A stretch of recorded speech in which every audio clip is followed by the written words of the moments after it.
Hare Nama Hare Nama eva kevalam Kalo nasteva nasteva nasteva gatiranyata.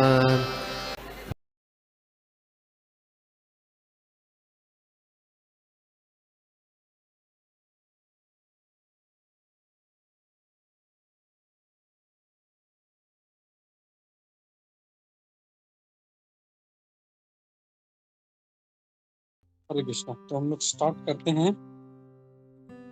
नमो विष्णुपादाय कृष्ण श्रेष्ठाय भूतले श्रीमते भक्ति वेदांत स्वामी इति नामिने नमस्ते सारस्वती देवे गौरवाणी प्रचारिणे निर्विशेष शून्यवादी पाश्चात्य देशतारिणे। जय श्री कृष्ण चैतन्य प्रभु नित्यानंद श्री अद्वैत गदाधर श्रीवासादि गौर भक्त वृंदा। हरे कृष्ण कृष्ण कृष्ण हरे हरे हरे राम राम राम हरे हरे। नाना शास्त्र विचारणैक निपुणेश धर्म संस्थापक लोकानां भूतारिणो प्रियणे मन्ये शरण्याकर। श्री राधा कृष्ण पदारविंद भजनानंदेन नप्तालिकं वंदे रूप सनातन श्री जी गोपाल। सर्वस्य चाहं हृदि सन्निविष्टो मत्तः स्थितिं ज्ञानम् अपोहनं च वेदैश्च सर्वैरहं वेदो वेदान्त वेद विवेचः। हरे कृष्ण। मेरा आवाज क्लियर है ना मेरा? यस प्रभु यस। या थैंक यू। तो हम लोग देख रहे हैं भक्ति Rasamrita Sindhu nectar of devotion का अध्याय नंबर 15 जिसका नाम है स्पॉन्टेनियस डिवोशन सर्विस। यहाँ पे रागात्मिका भक्ति का चर्चा हो रहा है। तो यहाँ पे अब श्री रूप गोस्वामी जी यहाँ पे आगे कह रहे हैं, तात्पर्य हम लोग देखते हैं। Sri Rupa Goswami is trying here to describe the different achievements of impersonalist and personalist। तो यहाँ पे श्री रूप गोस्वामी अब जो निराकारवादी हैं और सकारवादी हैं उनकी क्या उनके अचीवमेंट्स हैं, उनके क्या वो प्राप्त करते हैं, उसके बारे में अभी चर्चा हो रही है। तो वो बता रहे हैं कि निराकारवादी लोग क्या प्राप्त करते हैं, सकारवादी लोग क्या प्राप्त करते हैं, वो डिस्कशन अभी वो ले रहे हैं। जनरली दोस्त हु आर इम्पर्सनलिस्ट, आमतौर पे जो निराकारवादी हैं वो भगवान के प्रति शत्रुत्व रखते हैं और उन्हें सिर्फ ब्रह्म ज्योति तक ही उनको एंट्रेंस मिलता है। जैसे हमने कल कंस का उदाहरण देखा था, शिशुपाल का उदाहरण देखा था। और कोई उदाहरण याद है किसी को जो शत्रुता रखते हैं? एनीबॉडी एल्स जो भगवान से शत्रुता रखते हैं और भगवान का धाम प्राप्त हो गया?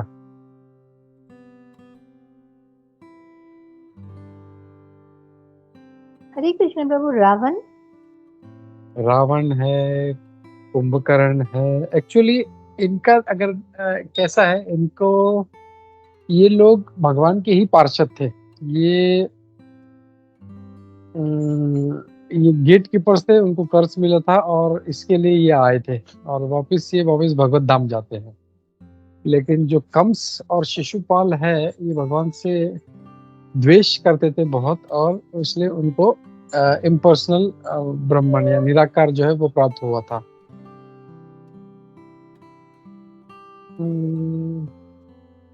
या बोल सकते हैं ऐसे जो असुरी हैं वो उनको ऐसा प्राप्त होता है। जो भी शत्रुत्व रखते हैं उनको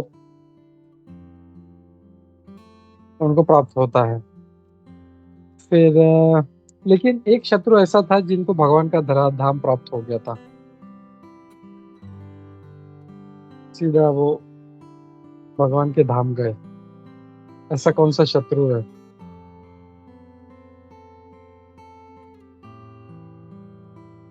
प्रभु Putana. Yes, perfect, very good. Putana अब उनको मारने के लिए आई थी, लेकिन भगवान ने सीधा उनको अपने माँ का दर्जा दिया और उसने अपने धाम में भेज दिया सीधा। तो भगवान जो है ऐसा कभी कुछ लीला करते हैं। तो यहाँ पे अब वो इम्पर्सनलिस्ट की बात कर रहे हैं। तो impersonalist are in one sense like enemies of the lord. तो जो निराकारवादी हैं वो भगवान के शत्रु हैं।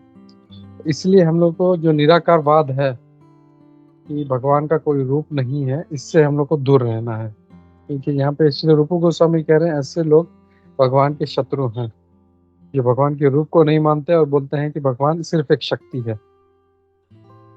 फिर कहते हैं because the out and out enemies of the lord and the impersonalist are both allowed to enter into the intelligence the Brahma jyoti. तो भगवान के शत्रु और जो इम्पर्सनलिस्ट हैं उनको ब्रह्म ज्योति में उनको प्रवेश प्राप्त होता है। तो यहाँ पे ये समझना चाहिए कि वो एक ही कैटेगरी के हैं।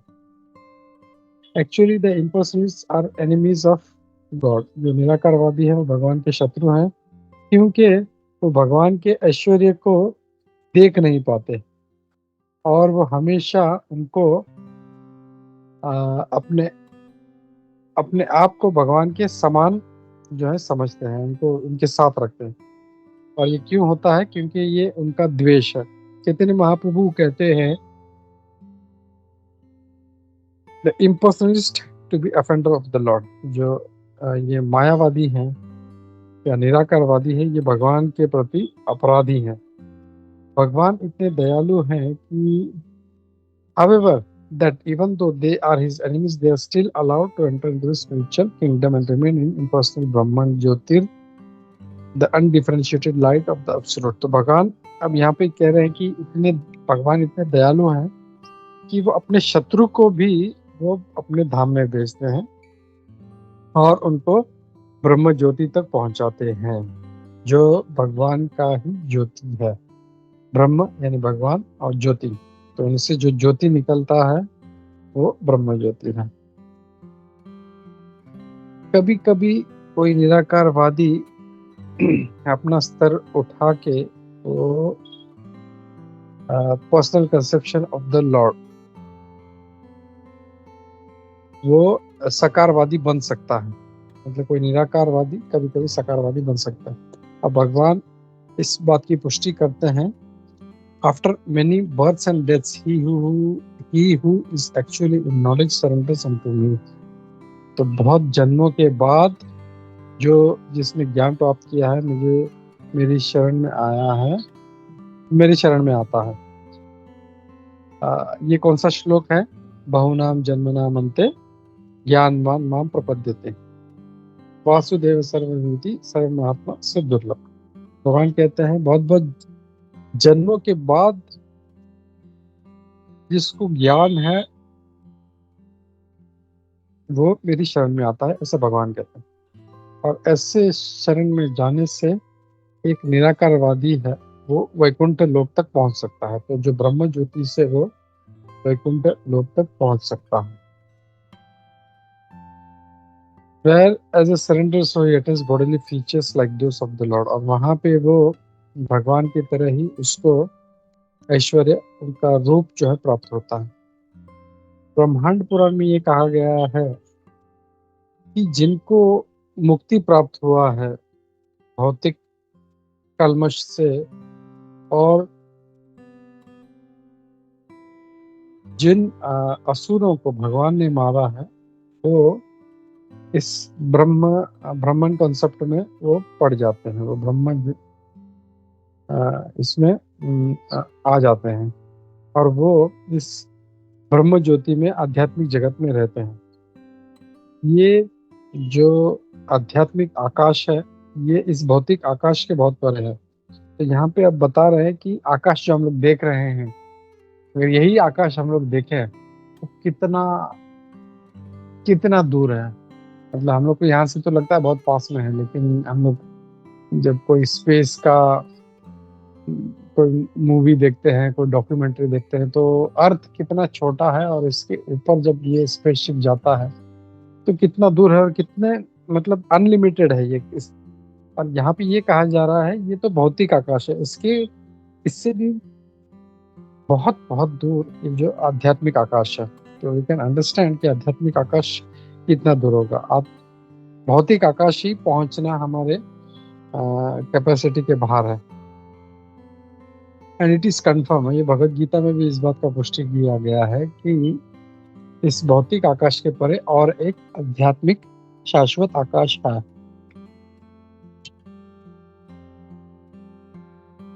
तो जो निराकारवादी और भगवान के शत्रु हैं उनको इस ब्रह्म ज्योति तक प्रवेश मिल जाता है, लेकिन भगवान कृष्ण के जो भक्त हैं वो उस आध्यात्मिक लोक पर जाते हैं, क्योंकि भगवान के शुद्ध भक्त को भगवान के प्रति रागात्मिक भक्ति प्राप्त हो गई है। उनको इस आध्यात्मिक लोक में उनको वो जाते हैं और वहाँ पे आनंद से भगवान के संग को प्राप्त करते हैं।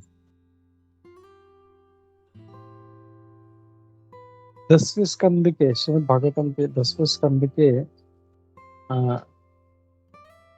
चैप्टर नंबर 87 श्लोक नंबर 23 में कहा गया है, जो वेद है, जो स्वयं वेद जो पर्सोनिफाइड यानी जो वेद पुरुष है वो खुद कहते हैं, वो भगवान से कहते हैं, हे प्रिय भगवान, योगी लोग ध्यान कर कर आपके परमात्मा रूप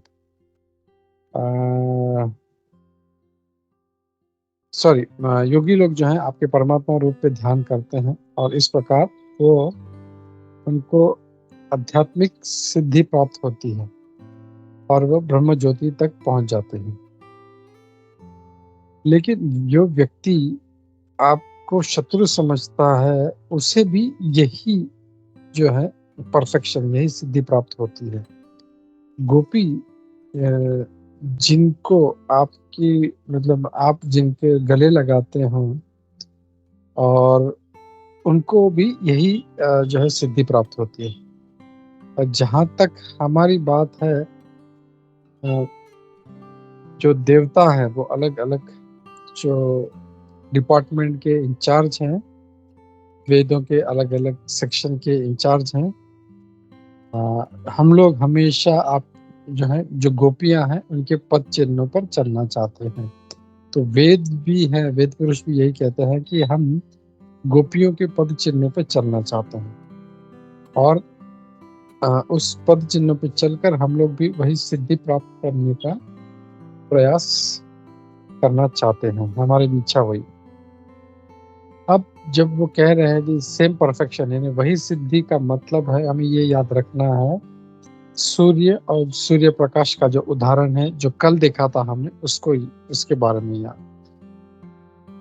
तो जो निराकारवादी है वो ब्रह्म ज्योति तक पहुंच सकते हैं, या जैसे सूर्य प्रकाश में है वो ये नहीं कह सकता कि मैं सूर्य लोक पे हूँ, क्योंकि सूर्य प्रकाश का तापमान अलग है, सूर्य जो ग्रह है उसका तापमान अलग है। तो निराकार जो है वो ब्रह्म ज्योति तक पहुंचते हैं और भगवान के जो शुद्ध भक्त हैं वो भगवान के धाम तक जाते हैं। तो यहाँ पे जब सेम परफेक्शन कहा गया तो यहाँ पे गोपियों की तरह हमें गोलोक वृंदावन प्राप्त होगा, ये ऐसा कहा गया है। अब यहाँ पे ये कहा गया है, तो the lusty attitude of the gopis does not refer to any sort of sexual indulgence. यहाँ पे जब गोपियों का काम भाव के बारे में कहा गया तो वहाँ पे किसी भी प्रकार के मैथुन के बारे में उसका कोई उल्लेख नहीं आता। श्री रूप गोस्वामी समझाते हैं ये जो काम भावनाएं हैं ये भक्त के उस एटीट्यूड को प्रकट करता है जो भगवान के संग करना चाहता है। तो ये वैसा लस्ट नहीं है जैसा हम लोग सोचते हैं, ये this is something different. Every devotee in his perfectional stage has spontaneous attraction to the Lord. हर भक्त जिनको सिद्धि प्राप्त है वो भगवान का संग प्राप्त करना चाहते हैं, उनको भगवान के प्रति आकर्षण रहता है और ये आकर्षण इससे कभी कभी इससे काम भावना कहा गया है। अब the lust is devotee's excessive desire to serve the Lord, और ये जो काम है ये उस भक्त का भगवान का अति सेवा करने का जो इच्छा है उसको कहा गया है। ऐसी इच्छा हो सकता है किसी को लगे ये भगवान को उपभोग करना चाहती, लेकिन वास्तव में वो भगवान की सेवा करना चाहता है।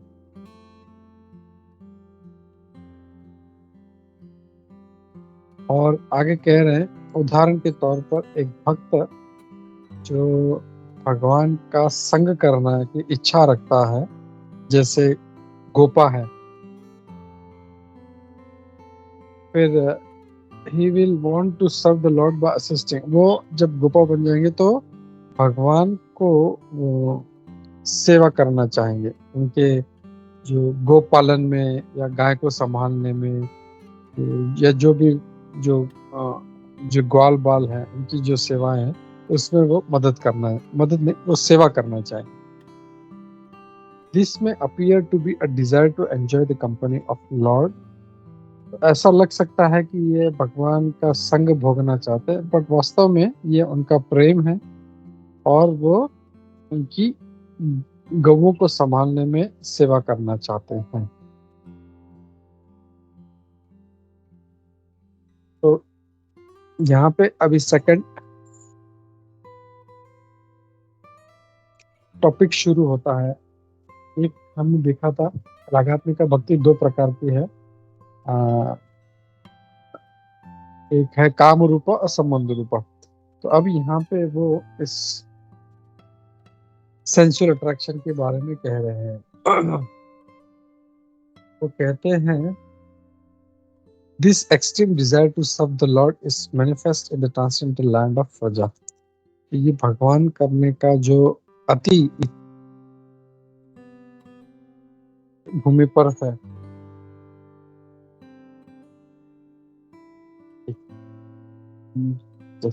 स्क्रीन दिख रहा है?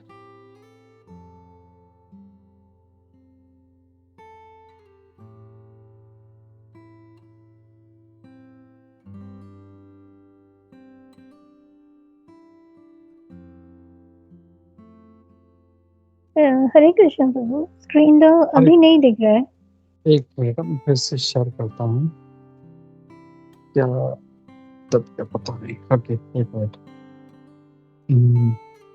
अभी दिख रहा है? यस प्रभु। हाँ, तो आगे अब ये कह रहे हैं, भगवान कृष्ण के प्रति गोपियों का जो प्रेम है वो इतना उच्चतर है, इसे कभी कभी काम इच्छा भी कहा गया है। चैतन्य चरितामृत के जो लेखक हैं कृष्णदास कविराज गोस्वामी महाराज, वो कहते हैं कि इस काम इच्छा और सेवा का फर्क है, बताते हैं। वो कहते हैं काम इच्छा जो है वो अपने इंद्रिय तृप्ति को भोगने में जो लगाते हैं उसको काम इच्छा कहते हैं, और जो आध्यात्मिक इच्छा है वो भगवान के इंद्रियों को सेवा करने में लगाते हैं। तो ये चैतन्य चरितामृत का बहुत ही फेमस श्लोक है, कामेंद्रिय प्रीति इच्छा धरी क्या है, तारे बोली काम, कृष्णेन्द्रिय प्रीति वांछा धरी प्रेमना। तो जो अपने जो अपनी इच्छाएं को या अपने इंद्रियों को भोगना चाहता है उसको काम कहा गया है, और भगवान कृष्ण के इंद्रियों को जो सेटिस्फाई करना चाहते हैं उसे प्रेम कहा गया है। और वो फेमस श्लोक है ना, ऋषिकेश सेवनम भक्ति रुच्यते। हम लोग जब अपने इंद्रियों से भगवान ऋषिकेश की सेवा करते हैं तो उसे भक्ति कहा जाता है। तो यहाँ पे जो गोपियों का जो प्रेम है वो भगवान कृष्ण को संतुष्ट करने में, कृष्ण को प्रसन्न करने में लगाते हैं। In this material world, there is no such thing as lovers wanting to pleasure the senses of his beloved. यहाँ पे अभी प्रभुपाद जी कह रहे हैं कि इस भौतिक जगत में ऐसा कुछ भी नहीं है कि एक प्रेमी अपने जो लवर है उसके इंद्रियों को संतुष्ट करना चाहता है। एक्चुअली इस भौतिक जगत में हर कोई अपनी इंद्रिय तृप्ति करना चाहता है। तो यहाँ पे ये कह रहे हैं कि इस भौतिक जगत में वास्तविक प्रेम नहीं है। अगर कोई लड़का लड़की भी है, एक दूसरे से कहते हैं मैं तुमसे प्रेम करता हूँ, तो वो अपने इंद्रिय तृप्ति के बारे में सोचता है, और इसीलिए वो कोई बदसूरत लड़की नहीं देखता, कोई एकदम काली कलोटी, और ये नहीं बोलता मैं तुमसे प्रेम करता हूँ। वो सबसे सुंदर लड़की ढूंढता है, क्योंकि वो अपनी इंद्रिय को कैसे संतुष्ट करे उसके बारे में सोचता है। तो ये जो है इसको काम कहेंगे। यहाँ पे ये प्रभुपाद जी कह रहे हैं, this is lust, this is not love, ये प्रेम नहीं है।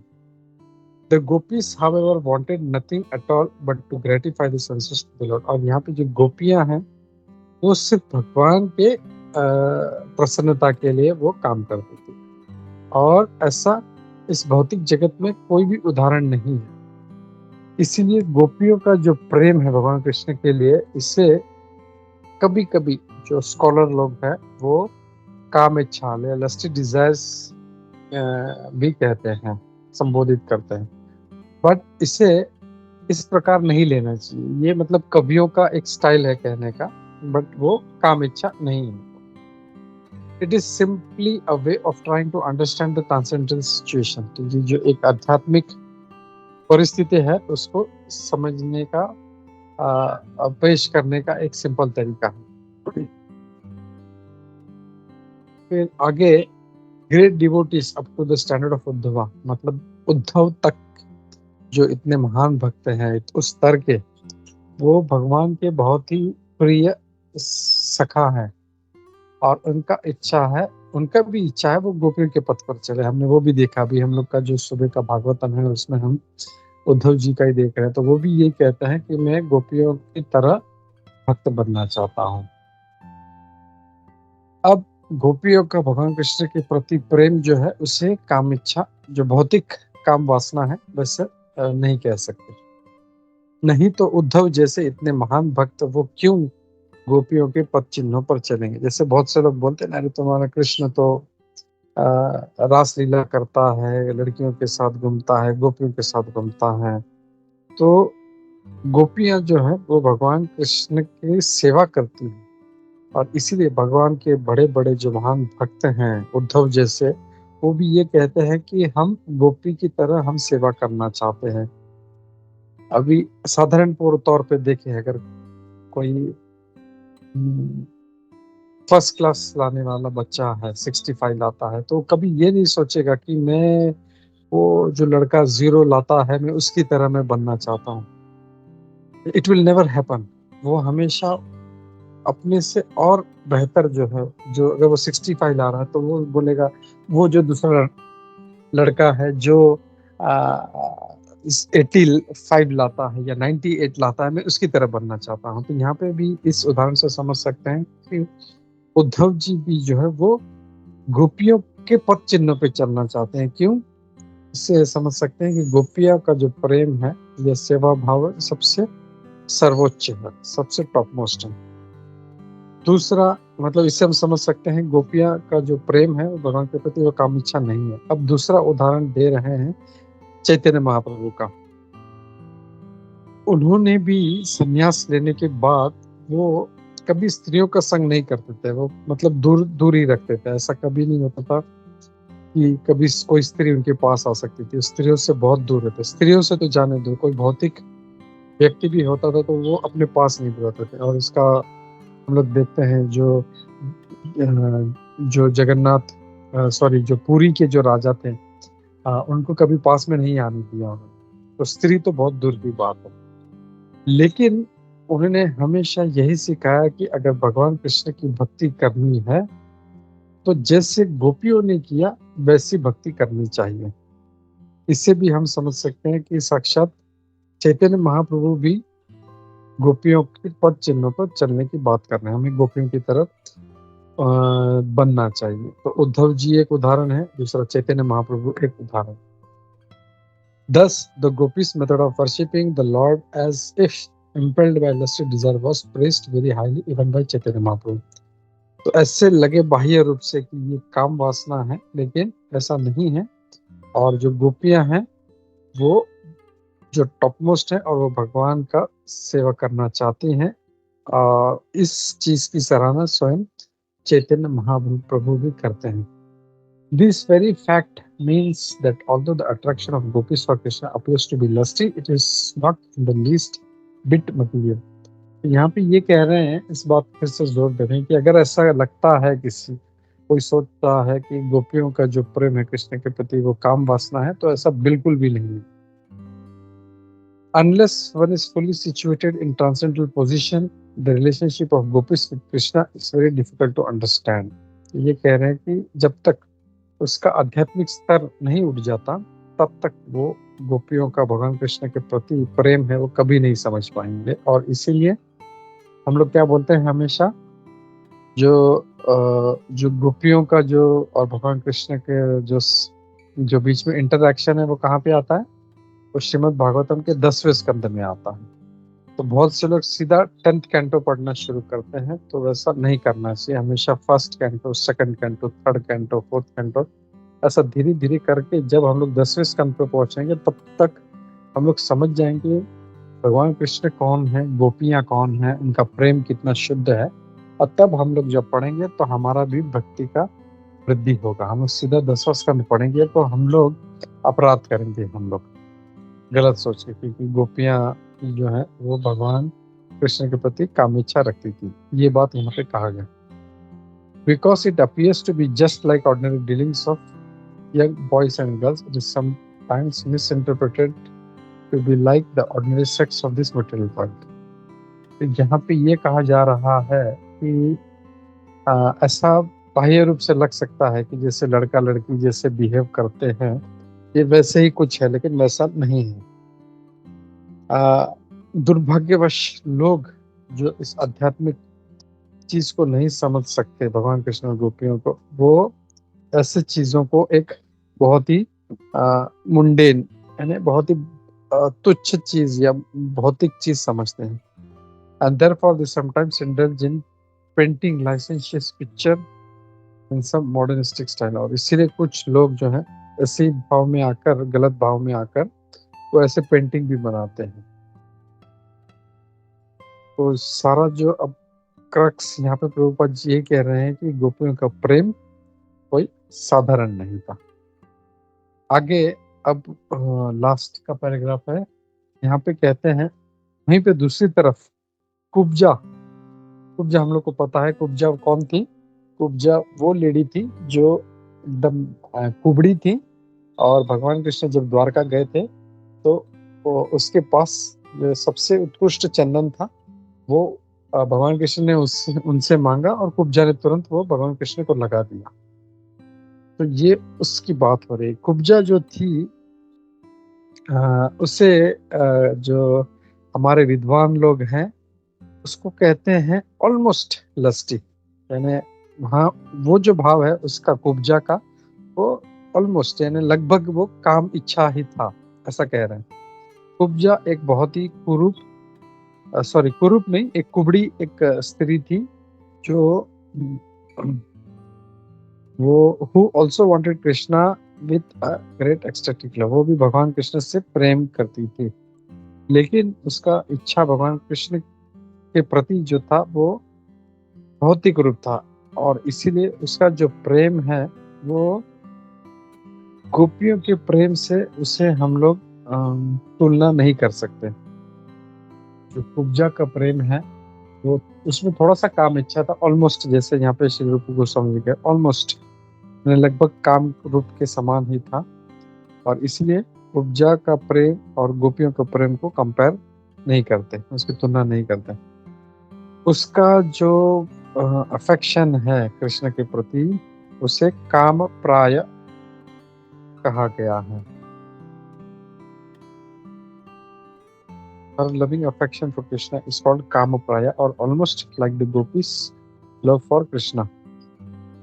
तो लगभग मतलब आसपास में था। तो we will stop here। सारा जो ये चैप्टर है कल मिलते इसी हैं। बात पे जोर देता है श्री श्री भक्ति गोपियाँ रसामृत कितनी सिंधु टॉप की मोस्ट जय। है। Shri Rup they are not Goswami ordinary, उनका पाद प्रेम की भगवान जय, के श्री प्रति प्रभुपाद ऑर्डिनरी की जय। नहीं हरे है, कृष्णा। जैसे भौतिक लोग समझते हैं। जैसे कुछ लोगों को मिस इंटरप्रेट होता है कि ये क्या है, ऐसे कैसे हो सकता है। तो ये सारा जो चीज है यहाँ पे श्री रूप गोस्वामी यहाँ पे इस बात पे चर्चा करके इसको क्लियर करते हैं। Hare Krishna. I stop here. किसी का कोई प्रश्न है, कोई कुछ कहना है तो ले सकते हैं। हरे कृष्ण। ओके, कुछ नहीं है तो हम लोग श्रीमद् भागवतम पढ़ते हैं। श्री श्री भक्ति रसामृत सिंधु की जय। श्री रूप गोस्वामी प्रभुपाद की जय, श्री प्रभुपाद की जय, इस्कॉन गुरुवृंद की जय। हरे कृष्ण।